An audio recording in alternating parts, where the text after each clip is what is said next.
Buenos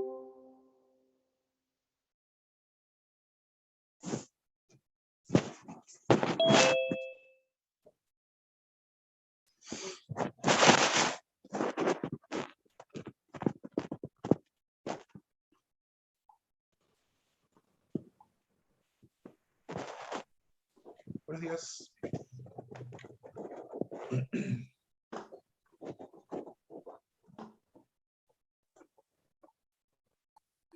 Se lo voy a reposar bien.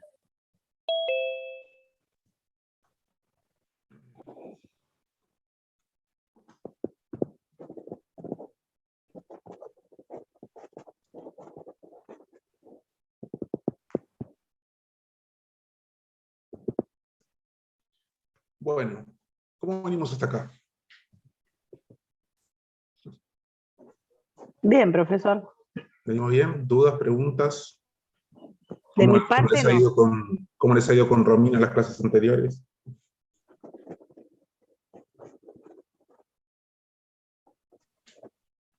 Buen día, profesor. Muy bien. Por ahora venimos bien. Bueno, buenísimo. Estuvimos viendo la restricción de capacidad con la profesora la semana pasada. Perfecto, vieron todo lo que es el procedimiento. Sí. Ya igual algo habíamos visto con usted. Claro, sí, algo habíamos adelantado. Sí. Pero está bien, era más que nada profundizar el tema de los requisitos que establece el código para el procedimiento y demás. Perfecto. Me dijo que no habían llegado a haber inhabilitados ni penados. Así que vamos a retomar desde ahí.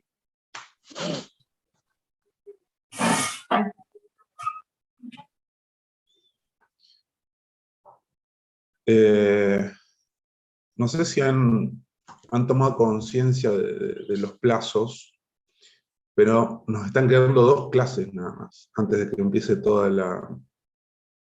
la tanda de exámenes. Sí, nos dimos cuenta. A veces cuesta caer en la realidad, pero pasa. O sea que tenemos esta clase, la que viene, esa ya sería la última, y ahí después ya arranca con el trabajo obligatorio, parcial y recuperatorio en el caso de que sea necesario.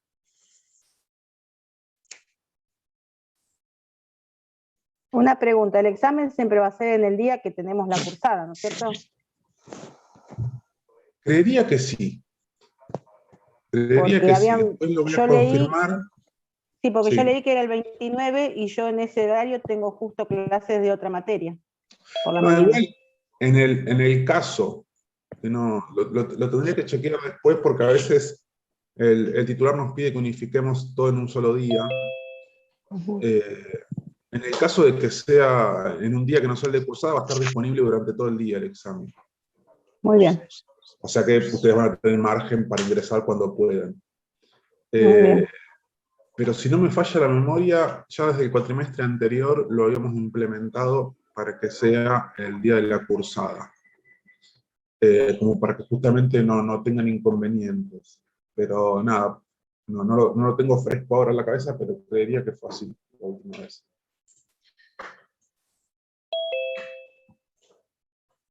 Bien.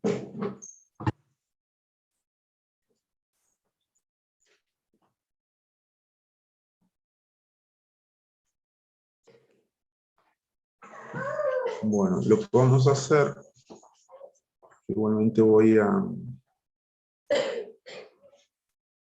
grabar esta clase para que les quede disponible a ustedes y eventualmente pueda llegar a ser necesario. Viene medio cascoteado el cuatrimestre este que estoy. Por ahí a veces tengo que suspender alguna clase por cuestiones médicas y demás, entonces he hecho mano a las grabaciones. Así que, más que nada de forma preventiva, la voy a grabar a esta y ya que está, si alguno la necesita, después se las hago llegar. El trabajo obligatorio no es que se entrega, el trabajo obligatorio se hace por el campus. Es una especie de modelo de parcial o adelanto de parcial.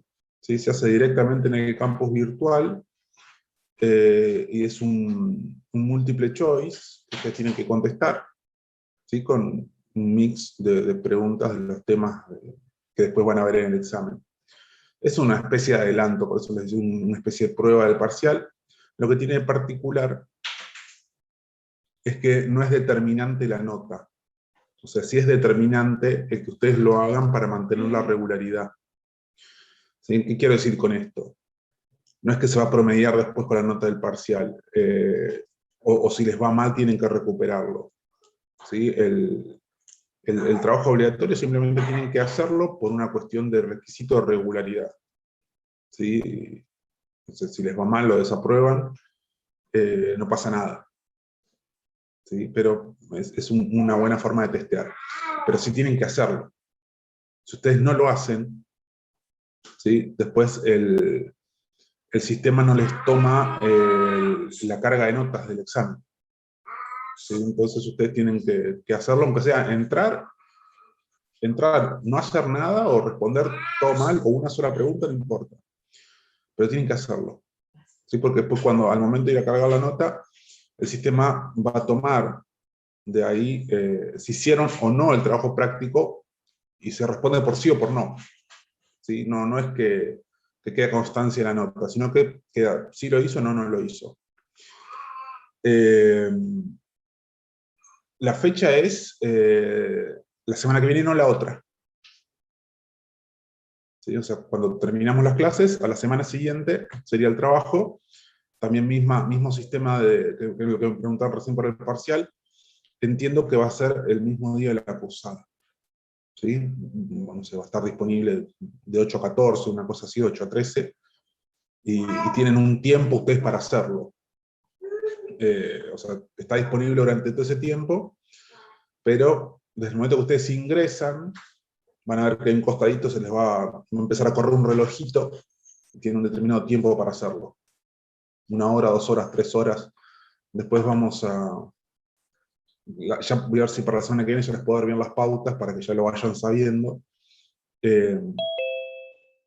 Y digamos, es el tiempo que ustedes tienen para hacer el trabajo. ¿Qué quiere decir esto? Si ustedes arrancan a las 8 de la mañana y son 2 horas, tienen que terminarlo antes de las 10. Si ustedes arrancan a las 10 de la mañana, van a terminar hasta las 12. O sea, ustedes tienen ese margen horario para ingresar y hacerlo, pero una vez que empiezan, tienen que hacerlo en ese tiempo. ¿Sí? No importa que por ahí empezaron a las 8 y está abierto hasta las 2 de la tarde. No, desde el momento que empezaron tienen 2 horas. Pueden empezar a las 8, a las 9, a las 10, a las 11 o a las 12.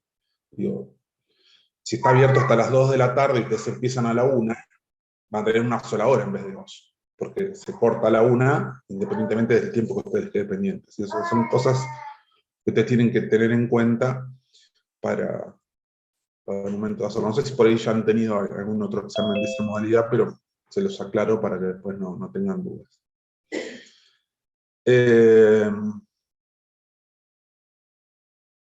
Bueno, y después igualmente les voy a aclarar bien la modalidad, digamos, o por ahí les voy a mostrar una especie de modelo para la próxima clase, para que ya tengan una visual de cómo funcionaría. Bueno, vamos a retomar entonces desde la temática que nos había quedado. Esperen un segundo que voy a poner ahora esto. Recording in progress. Tenemos que retomar desde inhabilitados. ¿Sí? Nosotros venimos viendo que el régimen de restricción de la capacidad del código es muy amplio y es muy laxo, ¿sí? Es muy flexible, desde el punto de vista que lo que va a permitir es graduar, ¿sí? la capacidad de la persona. ¿Sí? Restringir solamente algunas cuestiones específicas, y lo que no restringe va a estar permitido, o sea, va a seguir como una capacidad operativa del sujeto. Yo creo que esto se los había comentado en alguna clase anterior, que obviamente era el sistema opuesto a lo que trabajaba el código de Vélez, y el proceso regulado por el código de Vélez. que en su momento, ¿sí? Digamos, en una primera etapa, el código de Vélez no tenía esta opción. El código de Vélez te capacitaba o te incapacitaba. ¿Sí? No había graduaciones. ¿Sí? O eras capaz o eras incapaz. Sin embargo, por estas cuestiones de algunas situaciones específicas, en la reforma de 1968, ¿sí? De la ley 17.711, se incorpora, ¿sí? al viejo Código Civil de Vélez el artículo 152 bis, que hablaba de justamente los inhabilitados, creaba la categoría de inhabilitados, que eran una especie de punto intermedio entre el capaz y el incapaz, solo para casos determinados. Establecía 3 casos. Uno era el caso de, hablaba de ebrios y toxicómanos, o sea, lo que son adicciones en general. Hablaba también de alteraciones mentales leves, y hablaba de pródigos. O sea que solamente aplicaba para estos 3 supuestos. ¿Qué quiere decir? Que si hay una persona que tenía algún grado de adicción, que esto le generaba un inconveniente en el ejercicio de sus derechos, o una persona con una alteración mental leve, como podría ser una persona, no sé, con demencia senil, ¿sí? O una persona con un retraso muy leve, o un pródigo. Los pródigos son los que dilapidan su patrimonio. Para cualquiera de estos 3 casos existía este régimen especial que no incapacitaba, sino que inhabilitaba. ¿Qué significaba esto? Que a la persona, al causante, se le iba a asignar un curador, pero no un curador representante como lo conocemos nosotros habitualmente, sino un curador que iba a asistir. Era más parecido al sistema de apoyos actual que al sistema de curatela actual. ¿Sí? Era una persona que acompañaba al sujeto y actuaban en conjunto.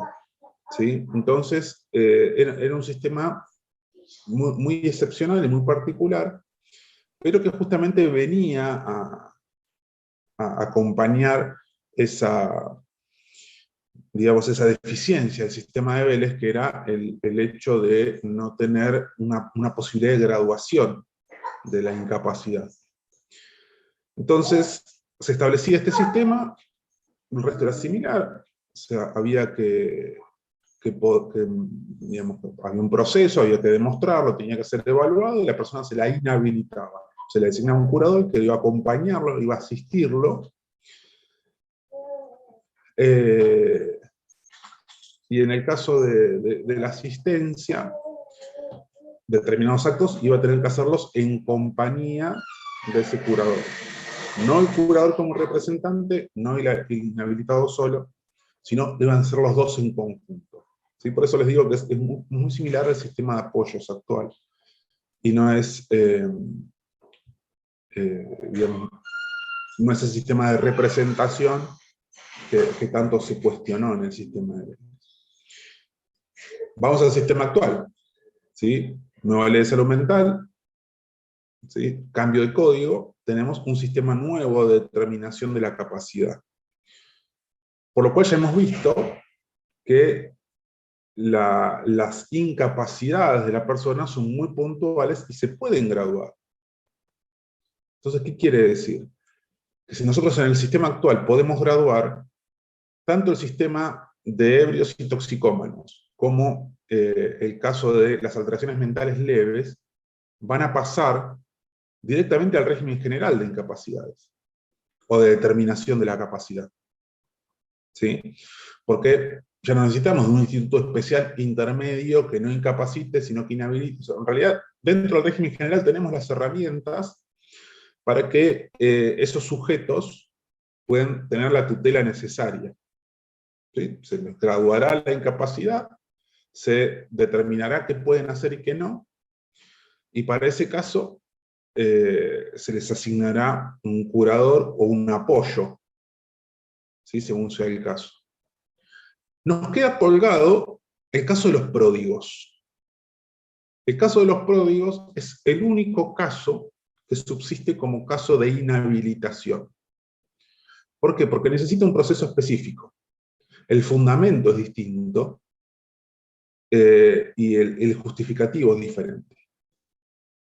Entonces, el sistema de los pródigos queda solo, o el caso de los pródigos queda solo como único caso de inhabilitados, y es el único que subsiste en el código actual con esa categorización.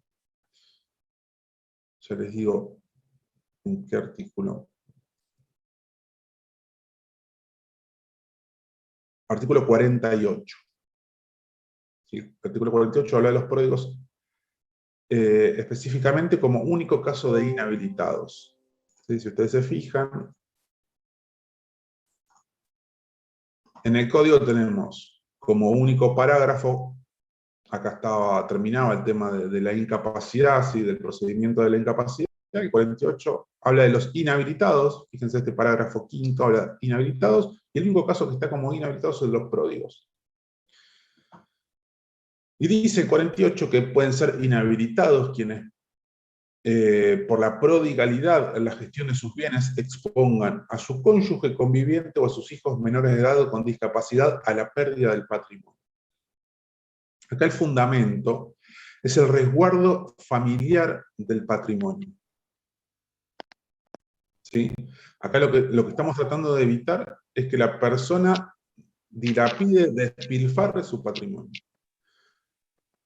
Pero no habla de su beneficio propio, o cuidándolo de él mismo, sino en beneficio de su familia, ¿sí? De su grupo familiar primario. Fíjense que dice,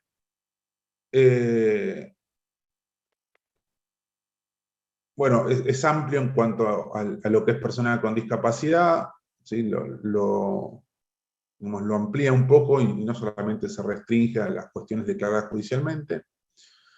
Y termina diciendo que la acción solo corresponde al cónyuge conviviente, ascendiente y descendiente. ¿Sí? O sea que la acción solo podría pedirla el cónyuge, o sea, el esposo, esposa o pareja actual, los padres o los hijos. Quizás acá lo que tenemos es una inconsistencia, creo, viéndolo yo, esto analizándolo yo, porque fíjense que en la primera parte dice que expongan a sus cónyuges, convivientes o hijos. Sin embargo, también legitima iniciar la acción a los padres.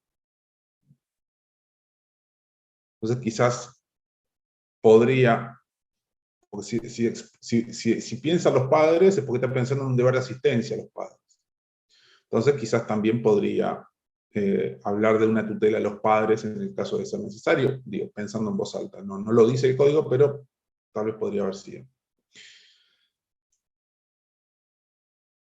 La diferencia con el régimen de incapacidad tradicional o el estándar, por así llamarlo, es que, fíjense ustedes que acá no legitima ni a la propia persona ni al Ministerio Público. Ni obviamente al resto de los familiares. Acuérdense que el régimen de incapacidad hablaba de los familiares hasta un determinado grado, inclusive hablaba de la familia política, de la familia por afinidad. Hablaba del Ministerio Público. Acá no habla de nada de eso. Acá habla de padres, hijos, cónyuges convivientes. Nada más. Y es en su beneficio. ¿Qué quiere decir esto? ¿Qué pasa si la persona han fallecido sus padres, no está casado ni está en pareja y no tiene hijos? Nada, Podría despilfarra su destinarse todo. fortuna y listo, claro. Claro. No tiene a quién dejárselo, así que hace lo que quiere. Porque Exacto. todos somos dueños de hacer lo que queremos con nuestro patrimonio particular. Exacto. También suena medio extraño, pero el legislador ha decidido, ¿sí?, garantizarle a esta persona que si no tiene un grupo familiar por el cual deba responder eventualmente, o del cual deba responsabilizarse eventualmente, vía libre.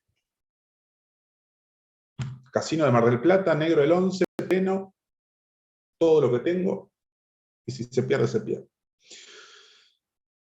Después, obviamente, habrá discusiones, opiniones, si esto corresponde, si no, ¿qué pasa si yo quiero, no soy ni el padre, ni el hijo, ni el cónyuge, pero soy el hermano y quiero resguardarlo porque tiene una enfermedad? Y bueno, habrá que pedir la excepcionalidad al juez. La ley, al menos directamente, no lo habilita. Habrá que plantear el caso específico y ya dependerá de que el juez lo considere necesario o no. Yo creo que sería viable, pero no lo dice la ley, ¿sí? Si el juez es restrictivo y el juez es muy positivista y dice, muchachos, si la ley no lo dice es porque no es necesario.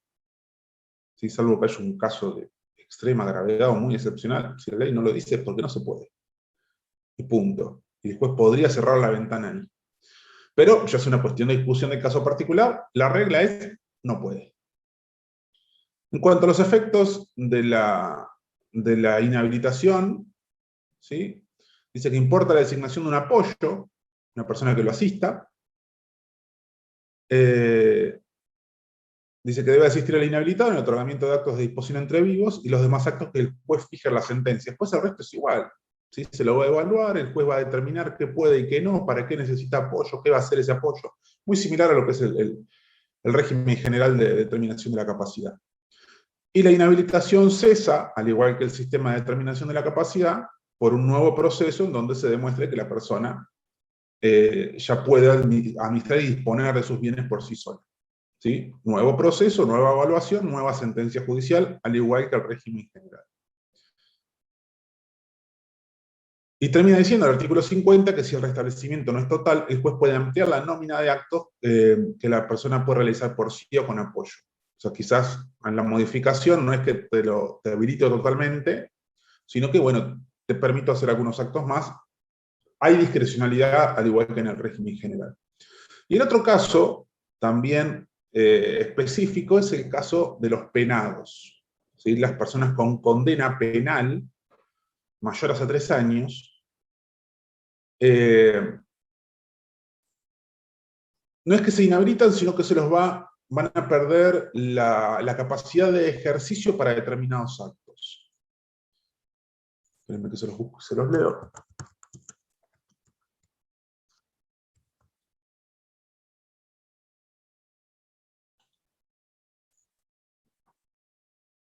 Dice que la reclusión y la prisión por más de 3 años llevan como inherente la inhabilitación absoluta por el tiempo de la condena, en la que podrá durar hasta 3 años más, si así lo resuelve el tribunal, de acuerdo con la índole del delito. Importan además la privación, mientras dure la pena, de la patria potestad, de la administración de bienes y del derecho a disponer de ellos por actos entre vivos. El penado quedará sujeto a la curatela establecida en el Código Civil para los incapaces. Obviamente, este código no está ayornado al sistema actual, ¿no? Profesor, disculpe, ¿en qué Sí, artículo leyó eso que no lo encuentro? artículo 12 del Código Penal. Ah, del penal. Código Penal. Porque vos sí podrías hacer un acto de disposición de última voluntad. Es un término medio extraño, pero cuando habla de actos entre vivos, significa, por ejemplo, una compraventa. Los actos entre vivos son lo opuesto a los actos mortis causa o a causa de la muerte, como podría ser un testamento. ¿Sí? Entonces vos no podrías comprar, vender, donar, porque no tenés la administración de tu patrimonio o la disposición de tu patrimonio. Sí podrías hacer un testamento, ¿sí? Porque no es un acto entre vivos, es un acto mortis causa, el testamento. Entonces sí, vos estando condenado, podrías hacer un testamento. Perdés la responsabilidad parental. Ahí cuando habla de patria potestad, era el viejo sistema, hoy en día responsabilidad parental, perdés la responsabilidad parental respecto de tus hijos. No quiere decir que no sos más el padre o la madre. Significa que perdés esa tutela que tenés sobre ellos, obviamente quedará en cabeza del otro progenitor o una persona designada al efecto en caso de que sean el único, ¿no? el que está condenado. Exacto, claro. No, la condena es la condena, por eso el código exige que sean condenas mayores a 3 años. Después, eventualmente, si hay una reducción de la pena, eso incluirá la rehabilitación de la persona. Inclusive el código habla de la posibilidad de prolongar por un plazo más, por un periodo más, en caso de que sea necesario. Por ahí el juez puede decir, está bien, perfecto, no puedes disponer de tus bienes durante el tiempo de la condena y por 3 años más. O sea que a los 3 años vas a salir en libertad, pero por 3 años más no seguís sin disponer de los bienes, o lo que el juez diga, ¿sí? O seguís sin tener la patria potestad de tus hijos. ¿Sí? Entonces, la persona no es que, acá no hay una alteración mental. ¿Sí? Acá es la situación, la circunstancia la que hace que ese sujeto no pueda tener la capacidad de ejercicio respecto de esos actos. Y entonces, ahí es la ley la que lo limita específicamente por el hecho de estar condenado.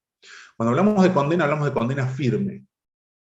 Una condena definitiva que diga prisión o reclusión de más de 3 años. No es que está detenido. Si un proceso, generalmente uno dice, bueno, está preso en tal lugar, entonces ya está preso, no puede disponer de los bienes. No, porque por ahí está preso hace 1 año y pico, 2 años, y no tiene condena. ¿Sí? En su momento le dictaron la prisión preventiva, quedó preso, pero no tiene condena. Bueno, esa persona todavía no está limitada en sus capacidades de ejercicio. Obviamente no va a poder salir a firmar un boleto de compraventa, ¿no? Seguramente o irá un escribano a la cárcel a tomar la firma, no sé, se verá. Pero hay que ver si no está embargado, o sea, un montón de otras cuestiones conexas, ¿no? Pero digo, la capacidad la tiene. Por lo menos hasta el momento de la condena. Esto era artículo 12 del Código Penal. Obviamente que cumplida la condena o cumplido el plazo que determina el juez, recupera esas aptitudes, ¿sí? Recupera esa capacidad de ejercicio que había sido limitada. Esto era entonces lo que nos faltaba para terminar de cerrar la bolilla de capacidad. Creo que es la bolilla 11, esta última de inhabilitados y lo que tiene que ver con capacidad e incapacidad. Lo que nos queda por delante, ¿sí? Son las últimas 2 bolillas del programa, que son las bolillas de patrimonio y personas jurídicas. Quizás estas últimas 2 bolillas son las que más los van a conectar con la materia que sigue y sobre todo con derecho civil de segundo año. ¿Sí? Porque es la parte más patrimonial. Fíjense que hasta ahora venimos hablando mucho de derecho personalísimo, de derecho de las personas. Bueno, ahora vamos a empezar a hablar de la cuestión más económica, más patrimonial. ¿Sí? Porque en definitiva, ese patrimonio es lo que va a permitir que ese sujeto digamos, se desarrolle en el ámbito económico comercial. ¿Sí? Así que eso es lo que vamos a comenzar a ver hoy, ¿sí? Respecto al patrimonio, y después terminaremos de redondear la próxima clase. Tanto de patrimonio como de persona jurídica. Vamos a empezar por el patrimonio. Cuando ustedes vayan a los textos, cuando vayan al libro, van a ver que el libro hace toda una introducción histórica de qué es el patrimonio, cómo se concebía, cómo se determinaba, cuáles eran las diferentes teorías, ¿sí? Argumentativas de la naturaleza del patrimonio, si era solo activos, si eran activos más pasivos, si las deudas formaban parte del patrimonio o solamente lo gravaban. ¿Sí? Todo esto ha sido una discusión doctrinaria que se ha dado durante mucho tiempo. Ya el Código de Vélez, esto lo resolvía de una manera bastante simple. ¿Sí? El Código de Vélez resumía al patrimonio como el conjunto de bienes de una persona. ¿Sí? O sea que una persona, entendiendo su patrimonio también como un atributo de la personalidad, decía, bueno, el patrimonio es un conjunto de bienes, o sea, el conjunto de todos aquellos activos que poseía una persona. Hablaba de bienes en sentido amplio, ¿no? también podía hacer referencia, o de hecho se marcaba la diferencia entre lo que son bienes y cosas. Entendiendo los bienes como, esto está en el libro de Borda, ¿sí? El manual de Borda. Que ya les digo puntualmente en qué número de unidad, qué número de página, pero lo van a encontrar ahí. Van a ver que ustedes vienen siempre con el orden de las clases. Estas últimas dos bolillas se invierten en el programa y en el libro. Nunca supe por qué, pero van a ver que en el libro viene primero persona jurídica y después patrimonio. Y no patrimonio y persona jurídica como lo estamos viendo acá. Yo estoy siguiendo el orden del programa de la materia, pero en definitiva, salvo la inversión de esas últimas dos unidades, es exactamente lo mismo. El capítulo del libro es el capítulo 10. Página 335 del libro. Entonces, les decía que el Código B les decía y establecía que el patrimonio es el conjunto de bienes, diferenciado entre bienes y cosas. Bienes eran los objetos inmateriales y las cosas los objetos materiales. La diferencia está en la tangibilidad de esos elementos, ¿sí? Si vos lo podés ver, lo podés tocar, es un bien tangible, es una cosa, ¿sí? Este mouse es una cosa que tiene un valor, es mi patrimonio. Si yo tengo derecho a cobrar una deuda, eso está dentro de mi patrimonio, pero es intangible. Es un crédito que yo tengo. Si yo soy titular de una obra musical, o el autor de un libro, o el autor de una canción, y me pagan por esos derechos, eso es un derecho patrimonial intangible. Porque yo no, digamos, no lo veo, no lo puedo palpar, no lo puedo agarrar, pero está dentro de mi patrimonio. Entonces, si vamos a la definición específica o al alcance específico de la terminología, estamos hablando de que los bienes son los intangibles, las cosas son las tangibles, o sea, lo que uno puede ver y tocar. Y el conjunto de todo eso es el patrimonio. Cuando B les decía, el conjunto de bienes de una persona constituye su patrimonio, hablaba de bienes en sentido amplio, incluyendo bienes y cosas. ¿Sí? Esto es bueno aclararlo, porque si no uno por ahí dice, bueno, no solo son los créditos, no son las cosas.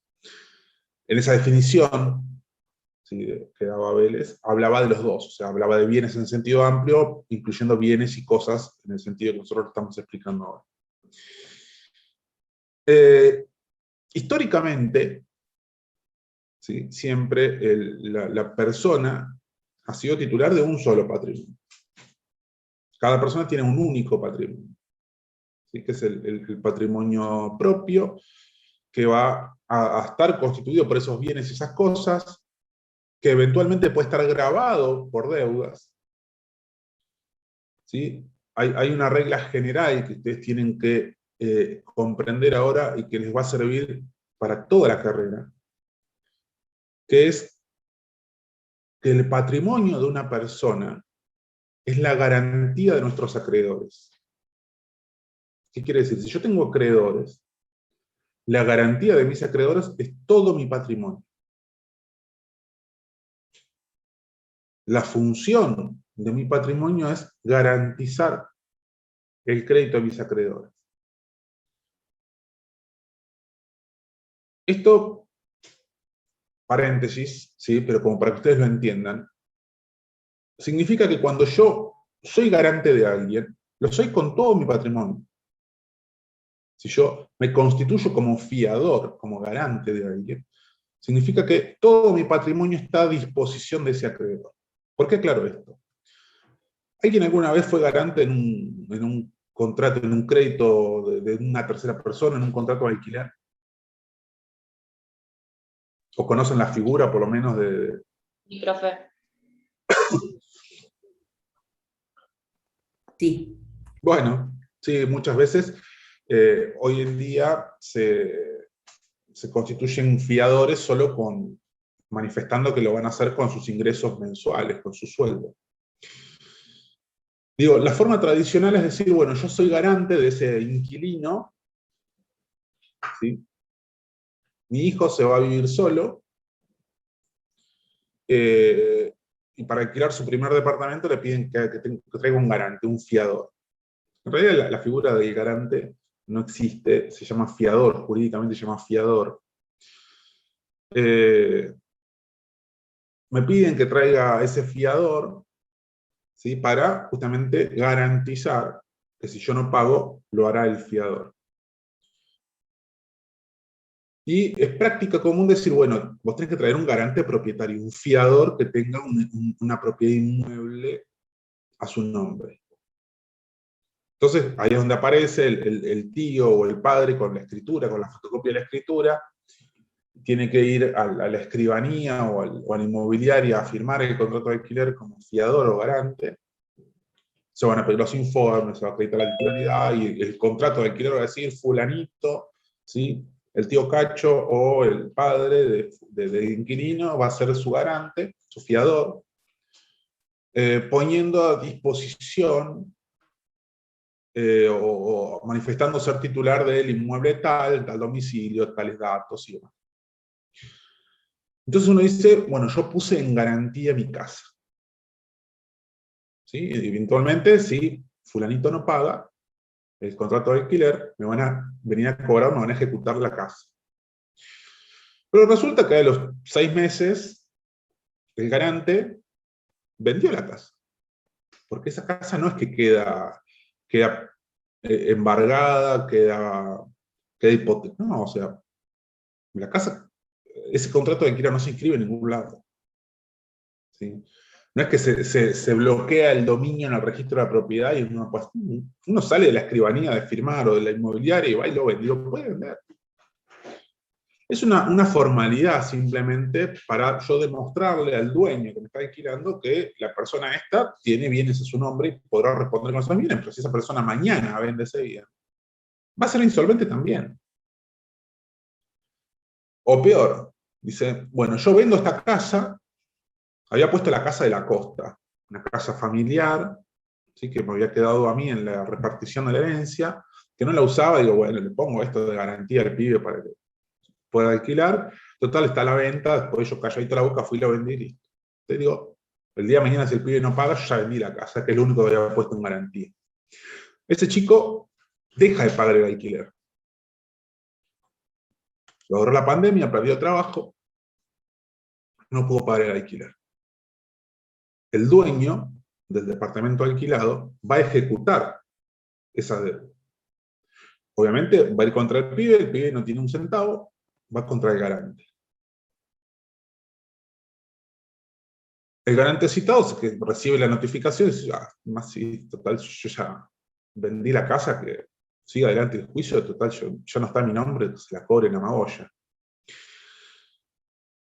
Lo que no sabe ese garante, que no es que él fue fiador solo con ese bien. Él es fiador, él es garante con todo su patrimonio. ¿Sí? Vos no podés elegir qué bienes vas a afectar a la garantía de tus acreedores.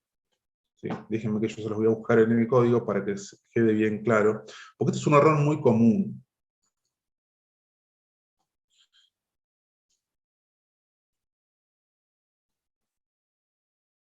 Espérame que lo encuentre. No, estaba más adelante.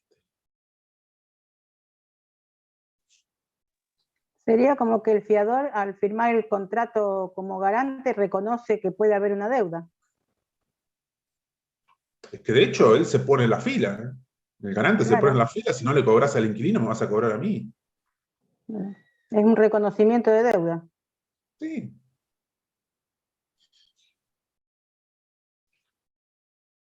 ¿Dónde estaba? Siempre me cuesta encontrar. Porque soy malísimo yo con los números de artículos. Yo más o menos tengo en la cabeza por dónde anda cada instituto, pero nunca me acuerdo los números.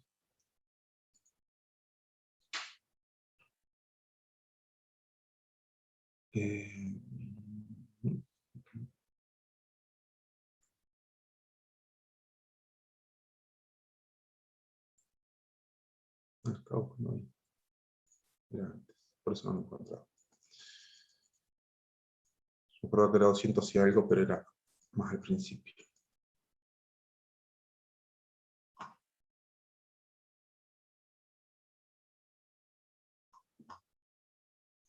El tema de los bienes y las cosas empieza a ser clasificado en el código a partir del artículo 225. Y esto que yo les decía, acá está. Lo de la garantía está en el artículo 242.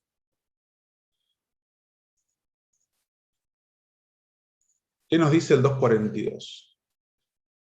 Dice, todos los bienes del deudor están afectados al cumplimiento de sus obligaciones y constituyen la garantía común de sus acreedores, con excepción de aquellos que este Código de Leyes Especiales declaran inembargables o inejecutables. Los patrimonios especiales autorizados por la ley solo tienen la garantía, por garantía los bienes que los integran. Y el 243 habla de aquellos bienes afectados a un servicio público. Dice, se trata de bienes de los particulares afectados directamente a la prestación de un servicio público. El poder de agresión de los acreedores no puede perjudicar la prestación del servicio. ¿Qué significa esto? Dice, uno es garante, uno es fiador, ¿sí?, con todo su patrimonio. Porque ese patrimonio es la garantía de mi acreedor. Todo el patrimonio con las exclusiones a las que hace referencia el artículo, que es, por ejemplo, la inembargabilidad de la vivienda única, la inembargabilidad de más del 20% del sueldo, para la mayoría de los casos, tiene excepciones, la inembargabilidad de los bienes de uso indispensable para el ejercicio de una actividad. ¿Sí? O sea, hay bienes que la propia ley dice, bueno, esto es inembargable. El resto, esto es ejecutable. ¿Sí? Entonces, yo cuando soy fiador con todo mi patrimonio. ¿Sí? Y este es un concepto muy importante que ustedes tienen que tener presente. ¿Por qué? Porque el día de mañana, cuando ustedes reciban un cliente, y el cliente venga y les diga, sí, tengo que ejecutar a este inquilino que no me pagó, que tiene este fiador o este garante, pero resulta que yo ya me enteré que el garante vendió esa casa. Y obviamente el cliente va a estar decepcionado, va a decir, a ver, ¿qué puedo hacer? Ustedes tienen que dar la tranquilidad de decirle, señor, quédese tranquilo, porque ese fiador sigue siendo fiador con todo su patrimonio. Entonces, obviamente van a tener que salir a buscar más bienes de esa persona. Pedir informes de automotores, de los registros de propiedad inmueble, cuentas bancarias, y buscar a ver qué otros bienes tiene esa persona. Pero si ustedes le encuentran un bien a esa persona, es ejecutable, a la medida que no esté dentro de las excepciones de la ley, ¿no? Pero digo, todo el patrimonio, no es solamente aquella casa que dice el contrato de alquiler, ¿no? Todo el patrimonio del fiador es ejecutable. ¿Sí? Esto es importante que lo entiendan y que esté claro. Sí. ¿En qué libro lo tiene? Porque estoy en el de Borda y no lo encuentro. Eso de la función de garantía está, no sé puntualmente en qué apartado, está dentro de la unidad de patrimonio. Búsquenlo, creo que está más allá al final de la unidad. Ah, bueno, gracias. Pero está, búsquenlo tranquilos que está. Porque creo que arranca con, lo que pasa es que yo me fui por ahí mezclé los temas yo. Pero está ahí. En realidad, había arrancado hablando de esto del patrimonio único, y eso me disparó en la cabeza, una cuestión mía, ¿no?, interna. Esto de la función de garantía, y me fui para ese lado. Vuelvo a la idea original. ¿Sí? Esto que yo les decía, tradicionalmente cada persona tiene un patrimonio. El avance legislativo, ¿sí?, el avance de la modalidad comercial, ha permitido que una persona pueda ser titular de más de un patrimonio. Se ha creado la figura del fideicomiso. El fideicomiso es una figura muy utilizada en la vorágine comercial actual, donde uno que hace, dispone un porcentual de su patrimonio para un fin específico. ¿Sí? Esto se constituye por un contrato, se determinan qué bienes van a integrar ese fideicomiso, y ese fideicomiso es una especie de blindaje al patrimonio, o una especie de secesión al patrimonio. A ver cómo se los grafico para que lo entiendan mejor. Supónganse que esto es el patrimonio general de una persona. Pero, sin embargo, ustedes, como son unos ávidos comerciantes, quieren destinar esta parte de su patrimonio a constituir un fideicomiso. Y este fideicomiso va a tener, no sé, supongamos, un auto, un departamento, así que va a estar aplicado a la actividad de ese fideicomiso. Entonces, ahí ya tenemos una especie de desmembramiento de ese patrimonio. ¿Por qué? Porque los acreedores comunes, supongamos que acá hay acreedores, de esta persona, van a poder agredir, pero solo el restante de este patrimonio. ¿Sí? O sea, lo que queda, esto, no va a ser... no va a ser posible que sea agredido por el resto de los acreedores comunes, que no sean acreedores del fideicomiso. No sé si me van siguiendo con la idea, más o menos. O sea, va a haber acreedores del fideicomiso y va a haber acreedores de la persona. Y no van a poder mezclarse, que el acreedor del fideicomiso ir contra los bienes de la persona y el acreedor de la persona ir contra los bienes del fideicomiso. O sea, es como que se desmembra el patrimonio. Entonces, ese patrimonio que antes era único, ahora está como desmembrado.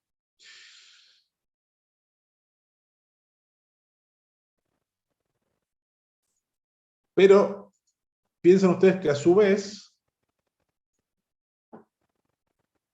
esta persona, como es un ávido comerciante, hoy en día, desde la reforma de 2015, se pueden constituir lo que se llaman sociedades unipersonales. Son empresas, lo que se llaman personas jurídicas, que es lo que vamos a ver en la próxima clase. Son empresas, personas jurídicas, que tienen entidad propia, obviamente manejadas por una persona humana, para el cual van a destinar parte de su patrimonio. Entonces quiere decir que yo voy a agarrar mi patrimonio, que antes era uno solo, y le voy a hacer un segundo desmembramiento. Y voy a constituir una persona jurídica. ¿Sí? Entonces, esta persona jurídica resulta que yo tengo para imputarle al patrimonio de esa persona jurídica un camión. Yo tenía un camión que hacía flete, transporte. Tengo un auto también para X cosas. Tengo otro departamento. Fíjese qué buen candidato este muchacho, porque tiene patrimonio por todos lados. Pero ese patrimonio queda afectado solo a la persona jurídica, solo para esa sociedad unipersonal, solo para esa empresa. ¿Qué quiere decir? Que los acreedores, ¿sí?, de esta empresa solo van a poder ir contra los bienes de la empresa. Estos acreedores, que eran los acreedores de la persona, no van a poder reclamar sobre los bienes de la empresa, sobre los bienes del fideicomiso. Van a poder reclamar solo por los bienes de la persona, los bienes que estén acá dentro. Ustedes deben estar pensando, mi único patrimonio es una mesa y 6 sillas, 6 vasos y media docena de platos. Bueno, pensemos en grandes, y pensemos que podemos llegar a tener todo ese patrimonio en algún momento. ¿Qué quiero demostrarles con esto? Que si bien la doctrina tradicional parte de la base de que el patrimonio es único, hoy en día la realidad comercial y la realidad jurídica nos permite que nuestro patrimonio único, entre comillas, tenga desmembramientos. Y funcionen como, en este caso, en este ejemplo, 3 patrimonios separados.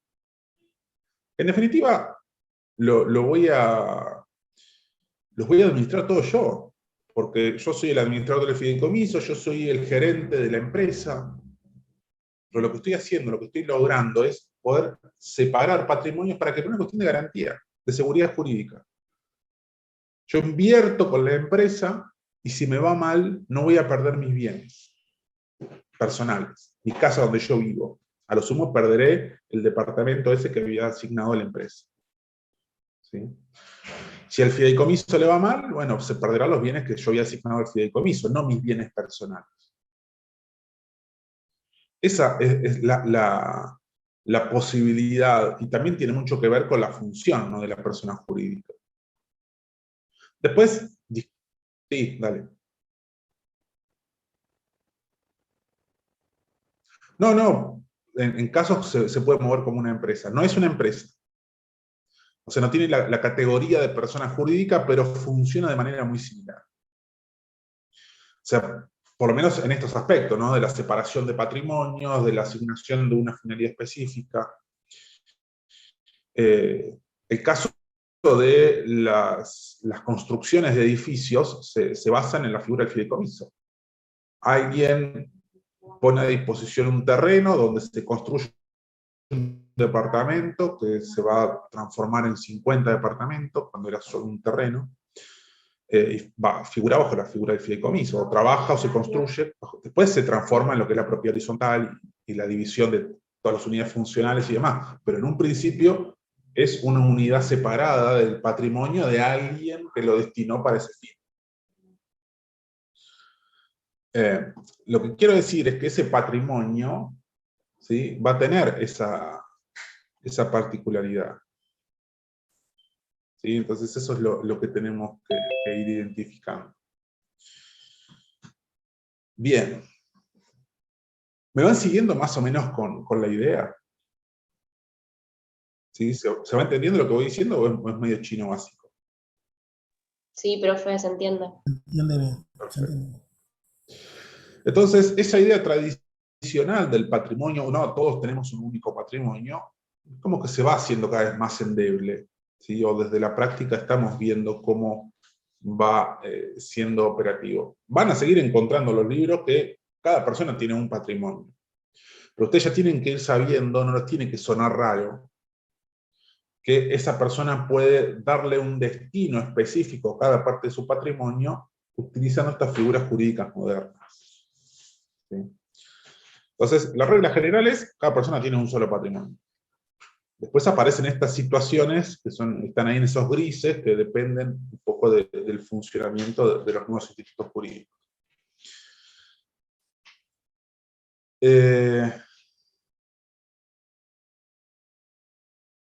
Bien. Profe, ¿estas Sí. son las únicas divisiones o hay otras también?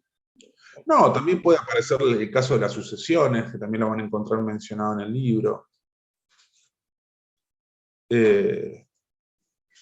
Porque es algo que se puede hacer, ¿sí? Porque cuando uno hereda también uno pasa a ser administrador del patrimonio único, ¿sí? Y del patrimonio propio y un patrimonio ajeno, hasta que después se funden ambos patrimonios.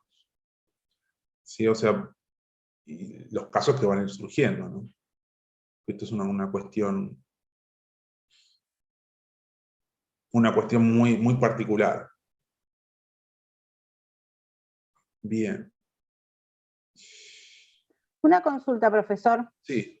En el caso de que una se haga de garante en algo y fallece, los acreedores, eso se puede presentar en la declaratoria, Sí. cuando sea la sucesión.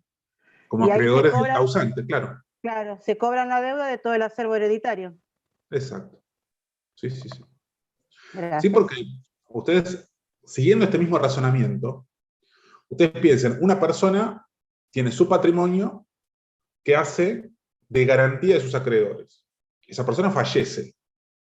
Ese patrimonio queda en una especie de burbuja bloqueada con todo el patrimonio de la persona durante todo el proceso sucesorio, hasta que se ordena la distribución de los bienes a los herederos.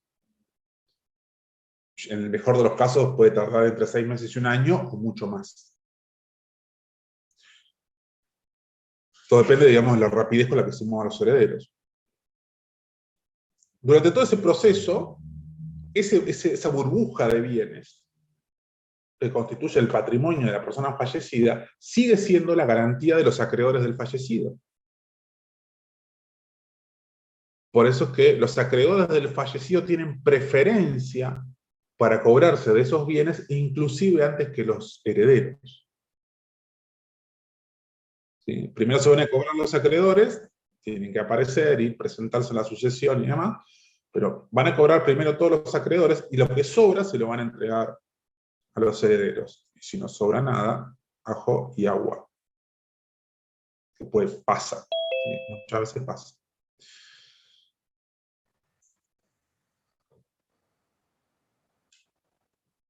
Claro. ¿Sí? Porque es una persona insolvente. Y se convierte en insolvente. Entonces, no tenés de dónde cobrarle. No quiere decir que no le puedes iniciar el juicio. Lo vas a iniciar el juicio, se lo vas a ganar, pero el momento de ir a cobrar, te vas a encontrar con que está la bolsa vacía. Y eso no tenés forma de resolverlo.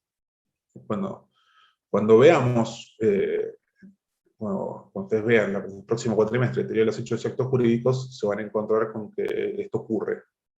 Y ahí hay, digamos, determinadas acciones que van a resguardar o van a tratar de buscar garantizar esta situación.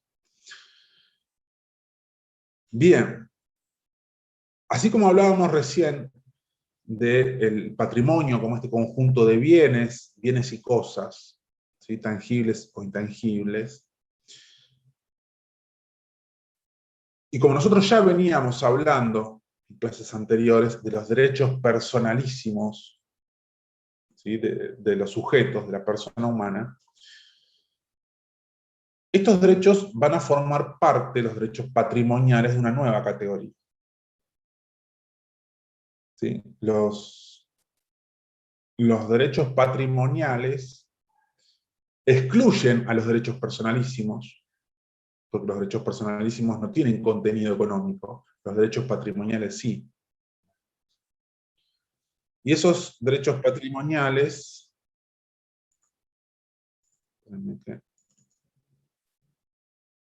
¿cómo borraba esto? Acá. Correcto. Esos derechos patrimoniales, vamos a escribirlo acá, como nueva categoría, se van a clasificar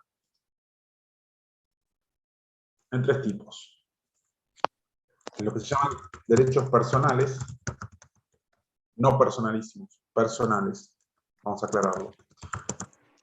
Personalísimos.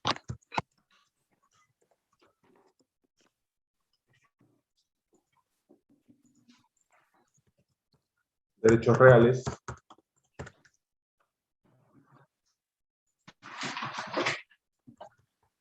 Derechos intelectuales.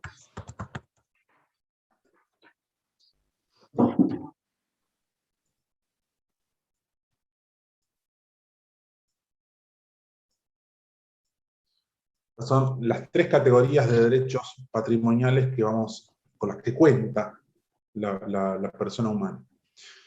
¿Qué diferencia hay entre uno y otro? Los derechos personales son los que establecen la relación entre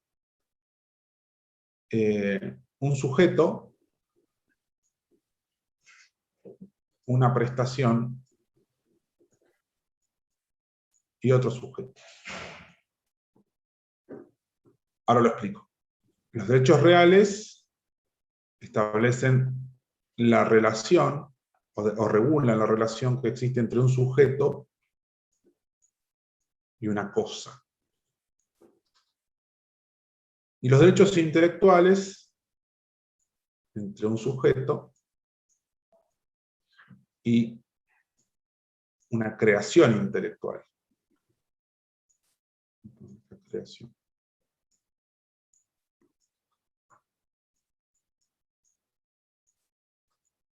Bueno, dice creación. Usa la imaginación. ¿Qué significa la primera fórmula sujeto, persona, sujeto? Sujeto, perdón, sujeto, prestación, sujeto. Significa que en esos derechos personales vamos a establecer la relación entre dos sujetos, un acreedor y un deudor, donde uno de ellos, el deudor, le debe al otro, al acreedor, una determinada prestación. Una prestación de dar, de hacer o de no hacer. Sobre esa relación que se establece los derechos personales, esa relación sujeto, prestación, sujeto, ustedes van a estudiar durante todo el segundo año de Derecho Civil en las dos materias de obligaciones que tienen. O sea, ahí van a estudiar ustedes de por qué una persona le debe a la otra, cómo lo puede cobrar. ¿Sí? Ese crédito que yo tengo es un derecho personal. ¿Sí? Esa obligación que tiene el otro sujeto de pagarme. La segunda categoría habla de los derechos reales, que es esa relación entre un sujeto y una cosa. Por ejemplo, el derecho de propiedad, el derecho de dominio. ¿Qué significa? Que el código va a regular todos los derechos que tiene ese sujeto respecto de esa cosa. Yo soy dueño de ese departamento. Entonces, como tal, puedo hacer tal cosa, puedo hacer tal otra, tengo tal derecho, tengo tal obligación. Y tiene obviamente sus características especiales. Bueno, de esa relación de derechos reales, ustedes van a estudiar durante todo el cuarto año de Derecho Civil. O sea, fíjense si tenemos para charlar largo y tendido. ¿Sí? Durante todo el cuarto año de Derecho Civil ustedes van a estudiar derechos reales. Y por último, los derechos intelectuales, que es la relación que existe entre un sujeto y aquellas cosas que crea, como puede ser derecho de autor, una marca, una patente, que le genera una ganancia. Que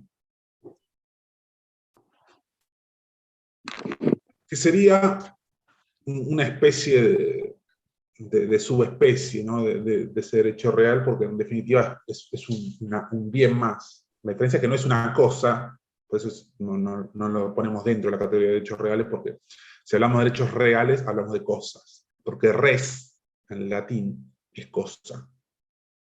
Por eso se llama derechos reales, ¿sí? Porque derivan de la res. La res era la cosa, en latín. En cambio, el derecho intelectual, justamente lo que no son cosas. Porque una creación, una marca, una patente, ¿sí? No son cosas tangibles. Por eso se llaman intelectuales. No son intangibles, pero están dentro del patrimonio, porque eso les genera una ganancia de patrimonio. Esto ustedes lo van a estudiar en Derecho Comercial. Es más cortito. O sea, no van a tener todo un año de derechos intelectuales, mucho más cortito, pero digamos, tiene un desarrollo específico. Entonces, estas tres categorías de derechos constituyen los derechos patrimoniales. O sea, todo lo que forma parte dentro del patrimonio de una persona, van a encontrar derechos personales, derechos reales y derechos intelectuales. Si ustedes quieren, para compatibilizarlo con lo que ya han estudiado, acá en una categoría separada estarían los derechos personalísimos. ¿Sí? Como una categoría, y todo lo que ustedes ya han estudiado, derechos personalísimos, ¿no? Pero estarían fuera de esa categoría de los derechos patrimoniales, como para ustedes armonizar esto que ya vienen estudiando y esto que están viendo ahora. ¿Me van siguiendo hasta acá? ¿Se va entendiendo esto cómo funciona, o, digamos, o cómo se va armando? Bien. Bien.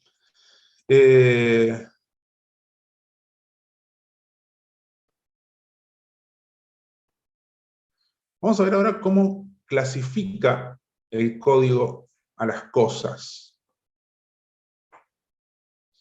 Esto es lo que yo les comentaba, que está a partir del artículo 225.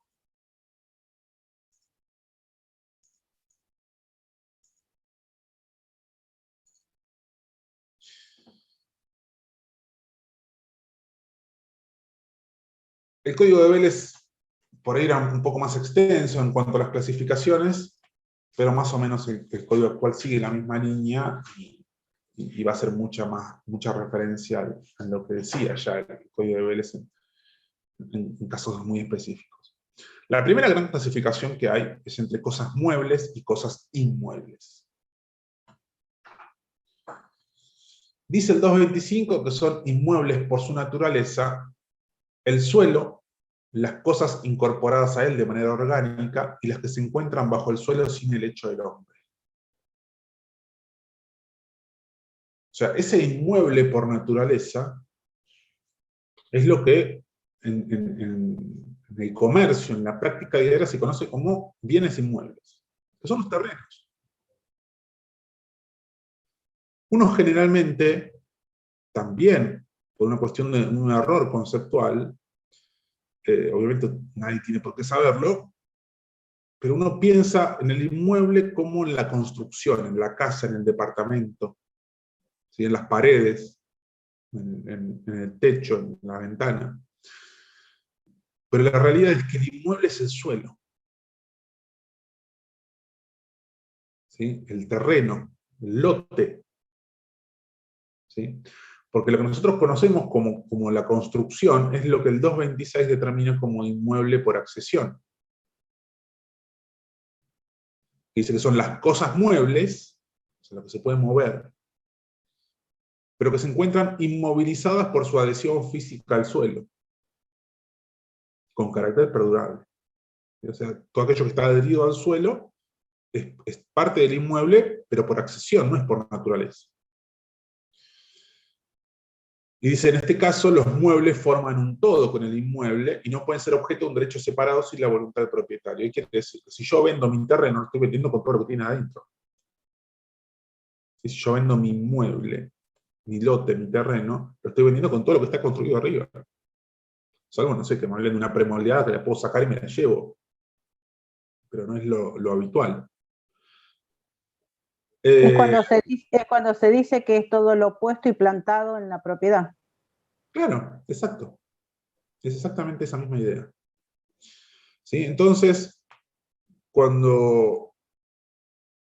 y esto también es un error muy común, viene el cliente a decir, o hacer una consulta y decir, bueno, ¿usted es dueño de donde vive? Sí, claro, te dice. Yo soy dueño de mi casa. Bueno, tráigame la escritura porque la necesitamos para tal trámite. No, pero la escritura no está a mi nombre. ¿Cómo no está a tu nombre? Y no, porque en realidad el terreno es de mi suegro. Yo construí la casa en el fondo nada más. La casa sí es mía, pero el terreno no. Y ahí es donde uno tiene que darle la mala noticia a esa persona que en realidad no es dueña de su casa. Sino que el dueño de su casa es su suegro. Lo que tiene esa persona es una mejora en un terreno ajeno, que eventualmente, si lo puede probar el día de mañana, le va a dar de hecho una recompensa. Pero no es dueño de esa casa. Esa casa está adherida físicamente al suelo y por lo tanto es propiedad del dueño del suelo, del dueño del inmueble. Es un concepto que también, sí.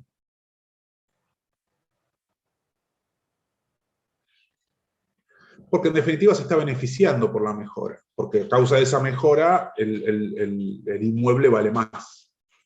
Entonces, por una cuestión de compensación patrimonial,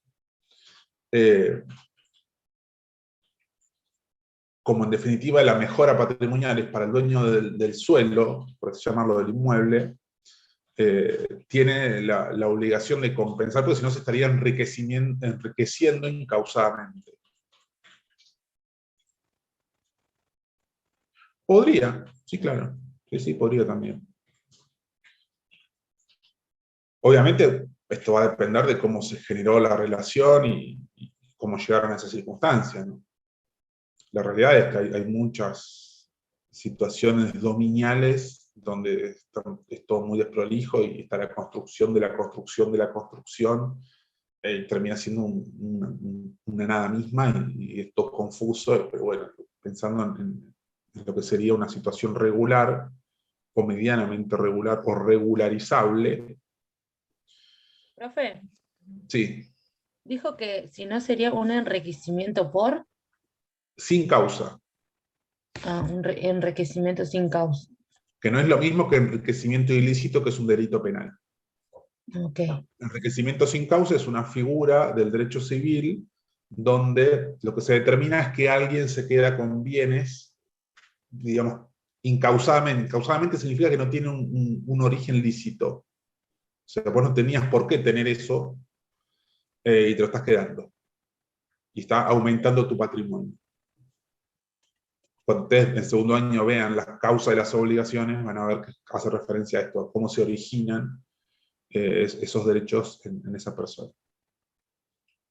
Ok, gracias. Entonces dijimos, los inmuebles es el suelo, lo adherido de manera orgánica, dice el 225, en el caso de que haya plantaciones que estén,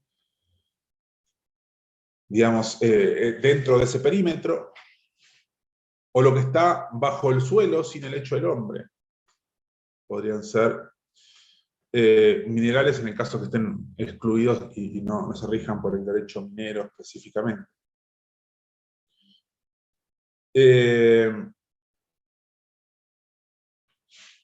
Y después, por otro lado, el código habla de cosas muebles. Dice, son cosas muebles, el 227, las que pueden desplazarse por sí mismas o por una fuerza externa. ¿Cuáles serían las cosas muebles que se desplazan por sí mismas?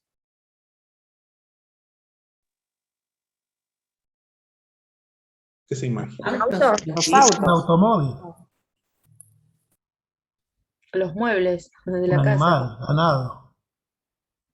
Si el auto se desplaza por sí mismo, es un transformer, lo llenamos de plata. Las personas.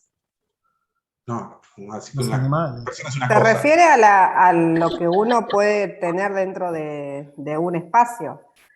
Sean muebles, Diario. sillas, a eso, a todo lo que se puede trasladar, objetos. Sí, Pero por sí totalmente, pero digo, ¿cuáles son esas cosas que se desplazan o se mueven por sí mismas? Los animales, claro. Ay, pero no son cosas, pobres. Ah, bueno. Ahí tenemos un conflicto.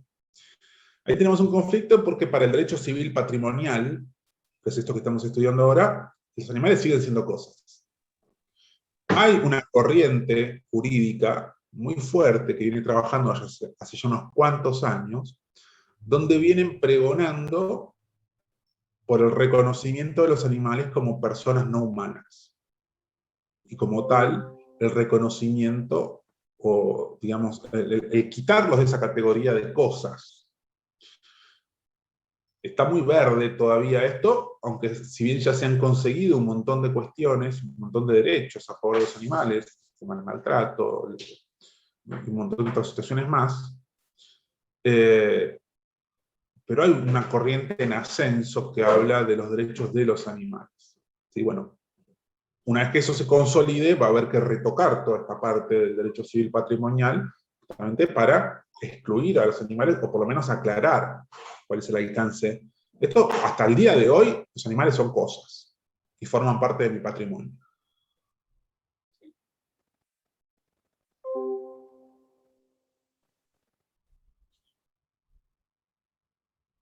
No sé en el caso de las vacas, porque digamos, tiene es un animal pensado económicamente, la vaca.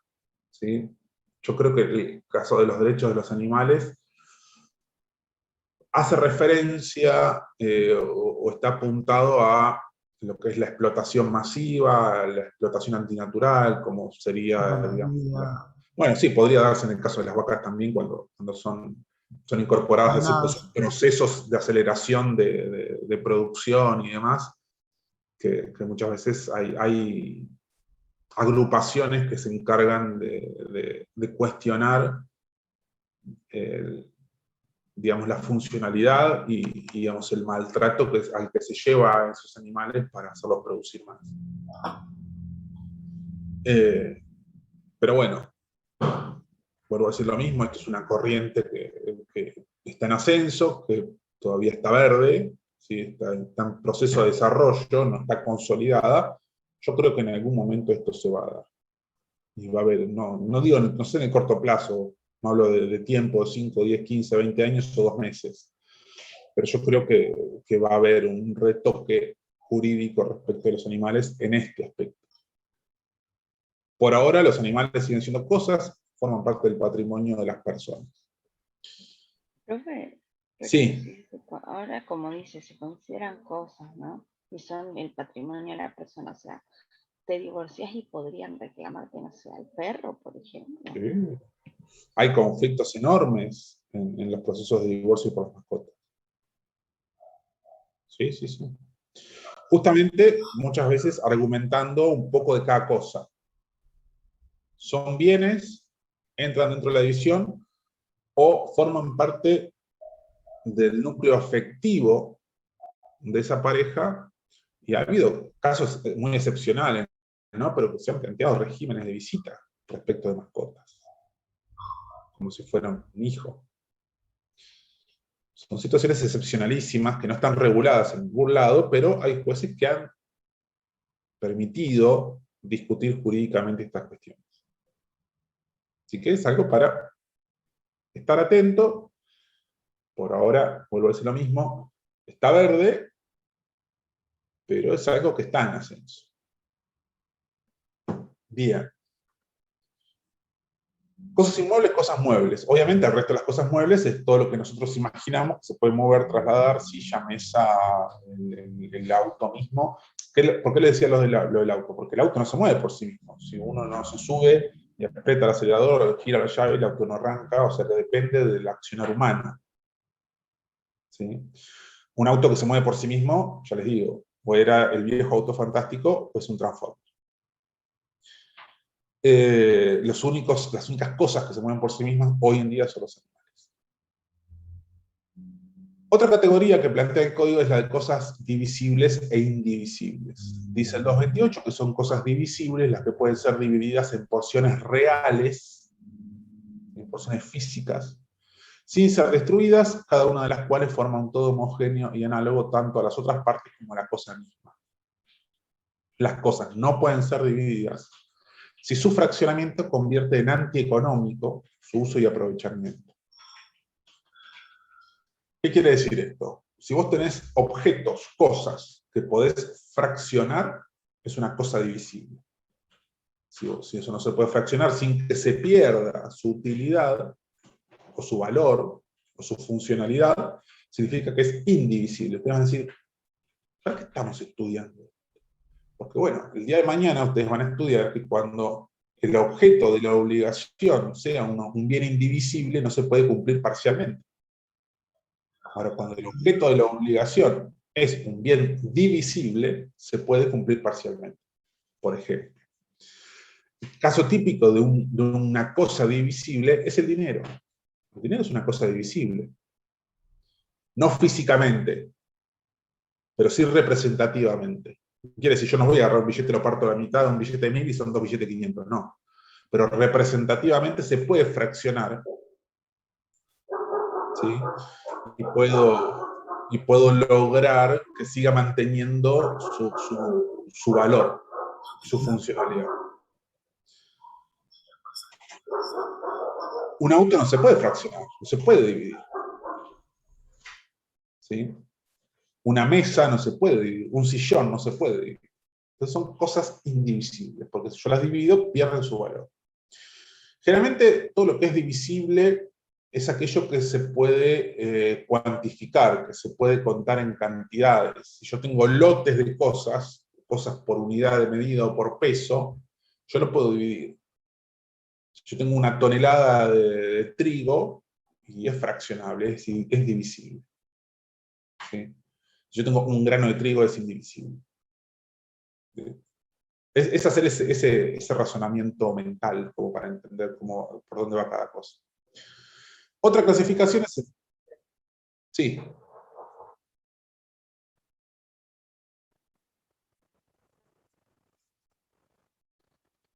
Desconozco cómo es en cada lado, pero sí sé que depende del catastro provincial local. O sea, quiere decir que la provincia de Buenos Aires, un lote de terreno no podría tener menos que, no sé, 8,60 de frente, 8,66 creo que es el mínimo de frente, por 10 o 12 de fondo. No sé, por ahí en Santa Fe se permite algo más chico, o el mínimo es más grande. Para eso ya habría que consultar cada legislación local, ¿no? Pero aquí lo que ustedes se tienen que llevar de esto es, cada jurisdicción podría determinar un mínimo diferente para el loteo o el fraccionamiento de inmuebles. O sea, no quiere decir que lo que diga, si ustedes saben que acá la provincia de Buenos Aires es 8,66 por 10, no quiere decir que van a ir a Santa Fe y va a ser lo mismo. O a Santiago del Estero y va a ser lo mismo. No, porque ahí se van a encontrar una medida distinta. O sea, habrá que consultar en el catastro local. Una consulta, profesor. Sí, dale. Está diciendo que hay un mínimo de 8 metros y pico de frente. En el caso Sí. de la venta de los duples, que tienen como mucho 4 metros. No, por eso digo.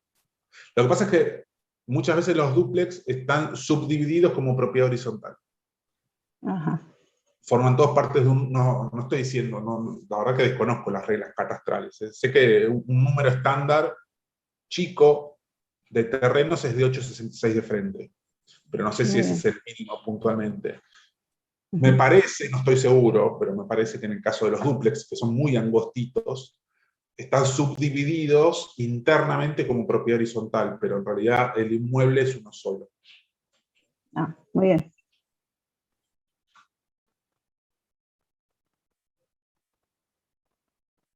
Sí. Sí, es tremendo porque yo he conocido dúplex de este estilo donde vos pones una mesa y pones una sola silla, porque si pones una silla de cada lado no pasás. Porque son muy angostos.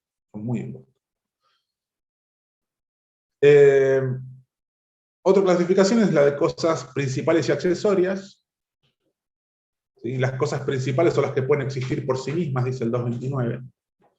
Las accesorias son aquellas cuya existencia y naturaleza son determinados por otra cosa de la cual dependen o a la cual están adheridas. Su régimen jurídico es el de la cosa principal, excepto disposición legal en contrario. ¿Qué significa esto? Hay cosas, ¿sí?, que tienen una existencia individual, y hay cosas que existen con el único fin o el único destino, que es de formar parte de otra cosa mayor. ¿Sí? Si yo pienso no sé, en una ventana sirve por sí sola. Olvidemos, ¿no?, de estas cuestiones de arte, ¿no? Uno ve una ventana parada así en el medio de un parque. No. Pensemos, vamos a lo básico, a un pensamiento básico. Una ventana sirve únicamente para estar en una pared.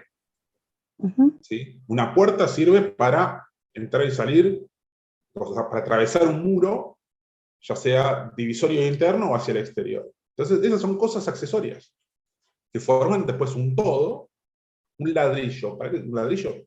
No, sirve de pisapapel. Bueno, la función original del ladrillo es para construir. ¿Sí? Entonces, son cosas accesorias que no existen por sí mismas. Obviamente tienen un valor económico individual y demás, pero digo, el régimen jurídico de esas cosas accesorias va a terminar siendo el de la cosa principal de la cual forman parte. ¿Para qué me sirve esto? Si yo compro una casa, no tiene que decir, bueno, es la casa con todas las ventanas, con todas las puertas, con todos los picaportes. Esto también genera conflictos. ¿Por qué? Porque la realidad es que la casa dice, bueno, esta es una casa de tanto por tanto, con tantos ambientes. Pero no te enumera todo esto. Y esto genera mucho conflicto en la práctica. ¿Por qué? Porque vos te encontrás con que tenés. Vos viste la publicación de la casa, te la mostraron, esta casa vale tanto, vos la viste, entraste cuando la fuiste a la visita de la inmobiliaria, tenía una lámpara colgante hermosa, todo con cristales, tenía un aire acondicionado por cada ambiente, tenía los apliques de las luces, todos haciendo juego con la pintura del ambiente, y mirá, un hermosor, cómo está decorado, qué sé yo. Listo, compraste. ¿Qué dice la escritura? Volvete a comprar venta. Dice, compraste una casa de tanto por tanto con tantos ambientes. Nada más. Te dieron la llave, fuiste, entraste, ya te encontraste cuando fuiste a prender la luz que los apliques son blancos, los comunes, los más baratos. La lámpara colgante, te encontraste con un cable así, con los dos cablecitos, con el foquito y el portalámparas. Aire acondicionado, los agujeros de la instalación. Pues sí, pero escúchame, esto no es lo que yo compré. O sea, no te llevaste las puertas porque no pudiste. Bueno, daba. Y esto pasa. Porque muchas veces esto no está detallado. Esto hace la buena fe y la mala fe, ¿no? Del vendedor y el comprador. Esto no está, y vos vas al boleto de compraventa y no está detallado, no dice nada. Entonces, bueno, tenés que entrar en el conflicto, no, pero la publicación estaba así, las fotos mostraban todo esto, no decía que estaba excluido, entonces si no está excluido, está incluido.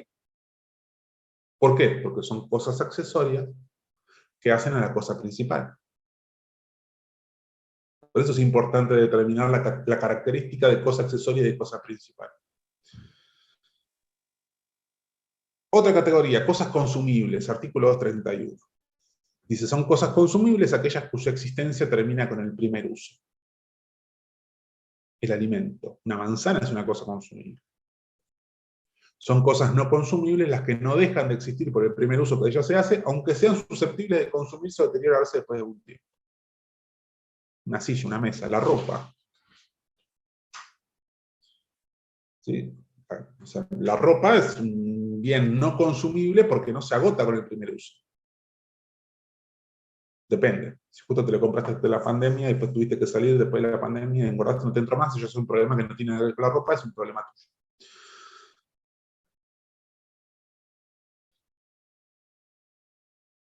Otra categoría es la de cosas fungibles. Son cosas fungibles aquellas en que todo individuo de la especie equivale a otro individuo de la misma especie. Y puede sustituirse por otro de la misma calidad y en igual cantidad. Las cosas fungibles son las que son reemplazables. Un tomate es igual a otro tomate. Un kilo de pan es un kilo de pan.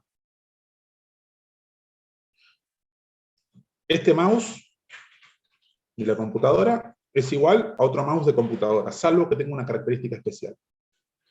Si tiene una característica especial, podría ser una cosa fungible, pero ya es más restringida. Es un mouse inalámbrico, color negro. ¿Sí? Ya es distinto. Sigue siendo fungible, ¿por qué? Porque se produce en serie. O sea, si se rompe este, hay otro igual. O puedo conseguir otro igual. Las cosas no fungibles son las que no se pueden reemplazar. Las cosas únicas. Las cosas de autor, las obras de arte. Los autos usados. Que ya están patentados. ¿Por qué aclaro esto? Porque ese auto usado es una cosa no fungible porque es un auto, patente tal, número de serie tal, o sea, es ese. Se pierde ese auto, no hay otro igual. Era único, porque es el único que tiene ese número de patente.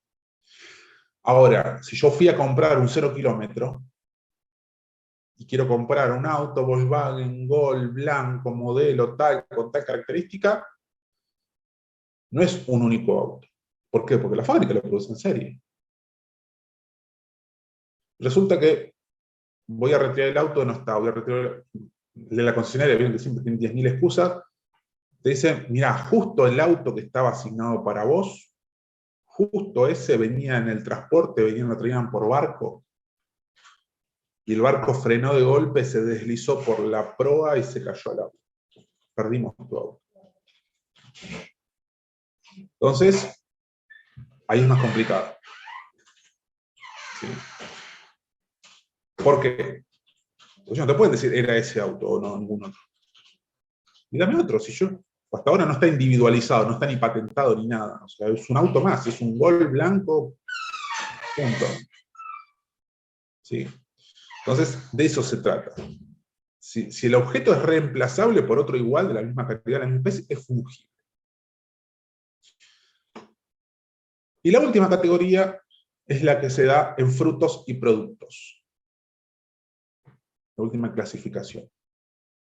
Dice el 233 que frutos son los objetos que un bien produce de modo renovable, sin que altere o disminuya su sustancia. ¿Sí? Si yo compro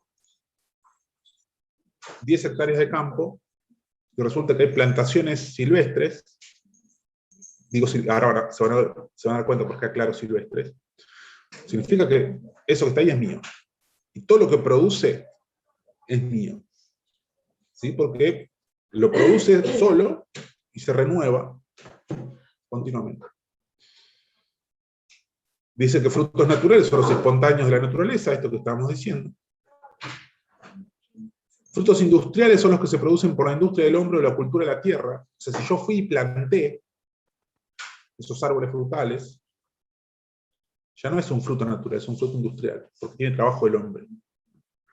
Te van a decir, ¿y para qué me sirve esto? Porque después, cuando ustedes estudien el régimen de transmisión de bienes, van a ver que hay mucha aclaración respecto a los frutos, son del comprador, son del vendedor. Entonces es importante entender esto.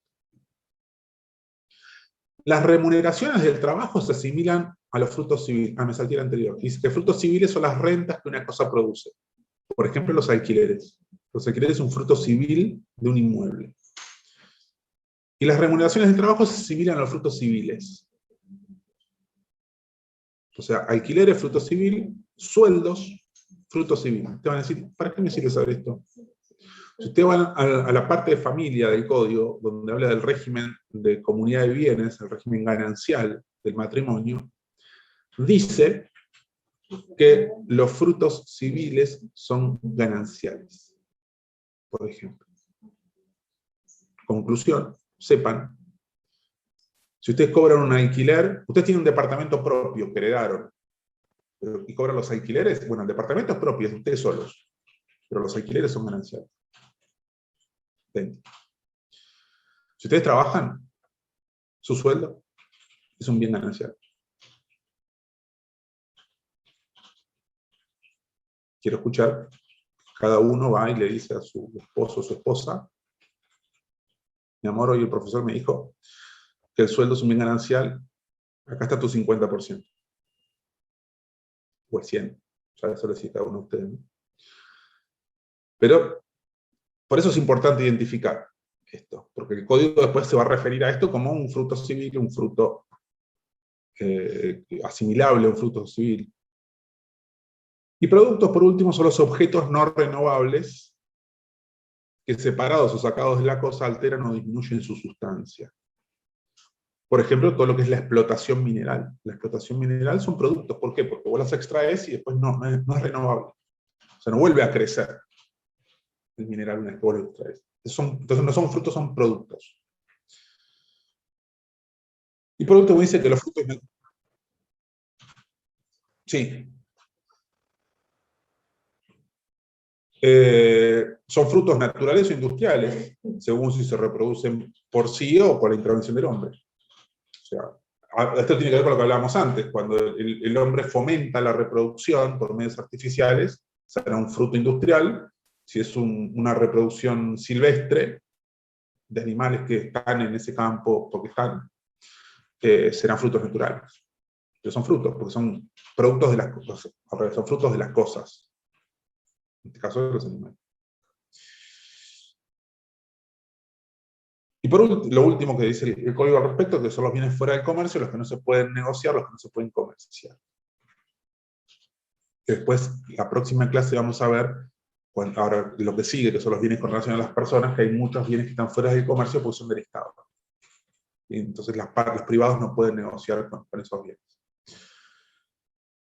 Esto entonces, primera parte de patrimonio, lo vamos a terminar de redondear la semana que viene, pero como para que ya más o menos vayan teniendo una idea o un primer pantallazo de cómo funciona esto.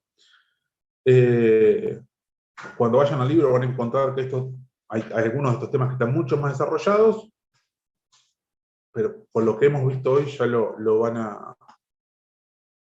a poder comprender por su cuenta de manera independiente. ¿Estamos hasta acá? ¿Alguna duda, alguna pregunta? Bien. Todo bien.